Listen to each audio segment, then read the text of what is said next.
Hey good people, Batavia here. So we are in the backyard garden. We have a whole weekend to get a lot done. So we're going to walk through what I'm planting, what I'm maintaining, and then just the general health of things. Okie doke, so quick housekeeping items. Thank yous to those who like, watch, comment, share, and subscribe to Be Better Garden. I appreciate it. If you haven't subscribed already, consider it. And if you do, there's a notification bell you can hit. You'll be alerted each time I share more #GardenJoy. Alright, so we still have plenty of work to do in the backyard garden. I have 3 things on my agenda this weekend, and if I get 2 of those 3 things done, I'm winning. But the 3 things are maintaining some things that are already planted. So I have some weeding to do in a bed back there, as well as putting down some mulch. So that should be pretty easy. Number 2 is to get the cage baby planted out.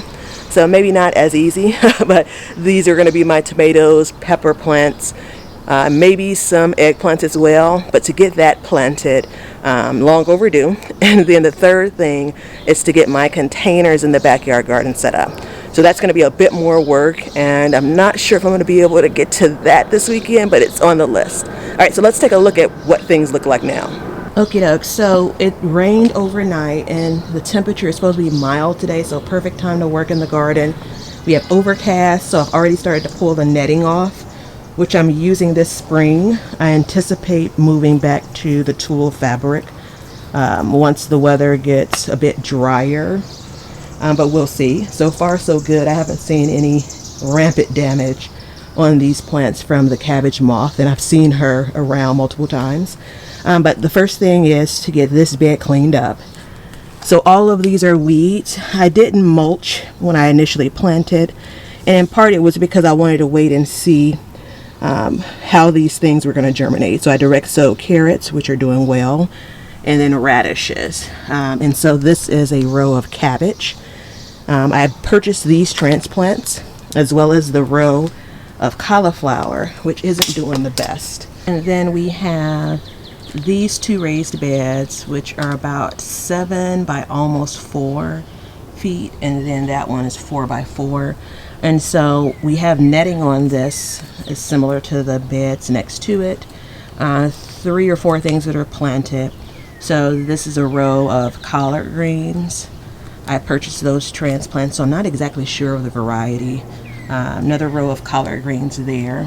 And my logic is in the middle, because I'll pull these plants sooner, which will give the collards more room to spread their legs over the course of the season. But I'll have the red cabbage here. So that's 2 of the 3 plants that I have for red cabbage. Again, purchase those transplants. Same thing for these 2 broccoli plants. And then the surprise again, and I thought I had pulled all of them last year, and then I found a couple this year, but I have more potatoes that basically were left in this bed and have sprung up. I'll show you when I get to the containers what I have planted out, and then, or transplanted I should say, and then for now we're going to leave them here. A couple of things that are bolting that I started from seed, which is the Vivid, now it's Pak Choi Toy. So once I get in here to work a little bit, I'll likely pull those. They are at this point still edible, the small leaves. And then the Mikko Cabbage, which I was able to successfully start from seed. So everything in this bed, with the exception of this kale, I was able to actually start from seed, which is a big accomplishment because I've had so many struggles with brassicas over the last few years. But a Mikko Cabbage, it's kohlrabi. I think it's purple kohlrabi. I direct sow, you see just a couple of them sprouting up. Some turnips, and I was growing them for the actual turnips bottoms, and we'll see how that works.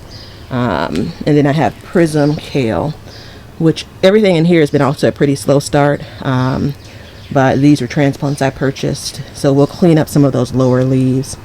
And then I have the Tuscan Kale in the middle, and you can see some like tucking in. There's some more kohlrabi there. Well, let's get to what's going to go in this next set of raised beds and the cage baby. So I have prepped this space. This is now a couple of weeks ago, but just didn't get to planting. Here are my tomatoes. So a bunch of different varieties. We'll talk more about that as the season progresses. I have some more pepper transplants here. These beds are set up where this is They're all 4 feet out from the fence. This is about 7 feet long. This space is about 2 feet, which was really designed as a walkway in between the 2 raised beds. But I think since that soil really hasn't grown anything, I'm going to plant in that this year. And then I have, okay, so then I have a 12-foot space here. These are some, again, the pepper plants that haven't been planted out yet. I do have some already planted in the front yard garden, which is good. All of those green tops are weeds, which we'll pull since the soil is damp and it's much easier. And then I have herbs, which are probably going to go in containers, and then eggplant. There are a couple more peppers over there. So let's talk containers. So this section, and I have this kind of cordoned off just based on kind of crawling and digging animals. And so far there's some containers that have been out in the open and I haven't seen any damage. So we'll see how it goes this season. But this row of grow bags, these right now are all 10-gallon grow bags. This worked out really well for me last year. These are potato plants. So these are 2 potato plants that I transplanted from that bed over here. And then I have a couple more that were store-bought that had spuds, and I just dropped them in. So I'm going to add some soil to these as a part of my chores this weekend. This is some herbs that I grew in this container last year. I brought it inside over the winter, and then I brought it back out, gave everything a haircut, and we have oregano, some mint, parsley that's going to seed, and then some thyme. And we'll probably fill in a couple of those spots with some of the other herbs. And then I have a collard green plant. This is the last of the collard greens, and the intention here is to see how it does kind of, again, out in the open. I'm always kind of experimenting with that, see how much damage it takes on. I have a zucchini that I direct sowed. Then we have a broccoli plant. So things like the broccoli won't stay in there all year, of course, but once it's ready to harvest, we'll plant something else in that space. All right, so quick notes on containers that will be set up. I'm thinking because this cage is here now, which we're teetering on leaving for the season, I'll probably put some grow bags here. And I'll move these buckets back over to this wall, which is where they grew last year, and that went well. This is all, again, assuming that I don't have any more trouble with kind of mammals digging. And so then we'll also do probably the bigger containers along the garage wall. And so this is, again, was the last thing that I had. The setup, I mean, just placing the containers isn't the big thing. It's refreshing the soil, amending the soil that's going to be in those containers. And then lastly is inside are my favorite type of containers to grow in. And we kind of have them designed, if you will, this year under this cage. And so the cage, based on the wiring I use, has some sharp edges, so I want to be careful opening it up. And right now, because things are small, it's easy to just open that way. My guess is when things start to get larger, this won't quite work out that way. But real quick notes, a lot of brassicas in here, and then I'll end up planting out these flowers and things, some snapdragons, marigolds, there's a pepper plant stuck in there, more marigolds, but red cabbage, along with some kohlrabi, which my hope is the kohlrabi gets the size sooner than the red cabbage. And then we have some other like brassicas, I think more kohlrabi, some kale. There's some purple kale here.